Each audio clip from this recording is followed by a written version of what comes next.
Nous sommes le Heiyar, on continue le Perek Memvav. On explique au début de ce Perek que pour servir à Kadosh Baruch Hu Bilvavecha avec notre cœur, eh bien, c'est-à-dire pour accompagner notre Torah et nos mitzvot par des sentiments, par des émotions pour Hachem, eh bien, il y avait une façon, une quatrième façon, qui est beaucoup plus facile que toutes les autres qu'on avait mentionnées précédemment.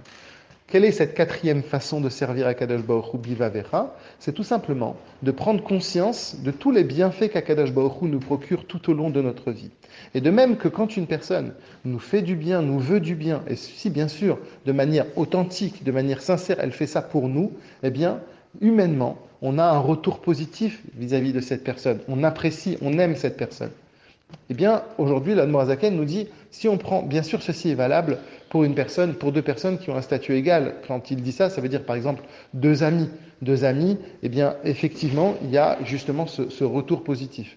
Mais c'est encore plus présent, c'est encore plus fort quand le statut est complètement inégal. Et là, aujourd'hui, l'Admorazaken prend l'exemple d'un roi, et il dit que quand, par exemple, imaginons qu'il y ait une personne du peuple, on va imaginer un paysan, qui justement se retrouve dans une situation où le roi va l'amener dans son palais et va lui apporter des kirouvim, c'est-à-dire qu'il va se rapprocher du paysan, il va le faire sortir de sa situation dans laquelle il se trouve, l'amener dans les pièces auxquelles n'ont même pas accès des ministres. À ce moment-là, qu'est-ce qui va se passer?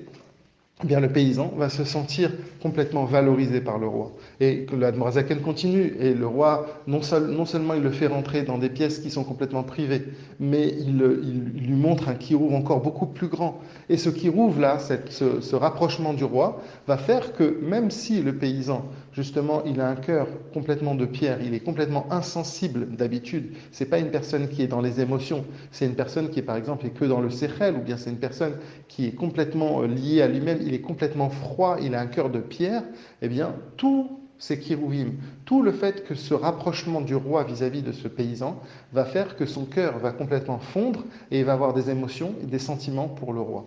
De la même manière, aujourd'hui, la Morazakan ne fait pas le Nimshal, mais bien évidemment, il va reprendre chacun des points qu'il a donnés pour nous dire à quel point Kadosh Baruch Hu nous-mêmes nous fait des kirouvim, est proche de nous, et donc par rapport à ça, même si nous sommes complètement à la base insensibles, eh bien ce sentiment vers Kadosh Baruch Hu va forcément se réveiller.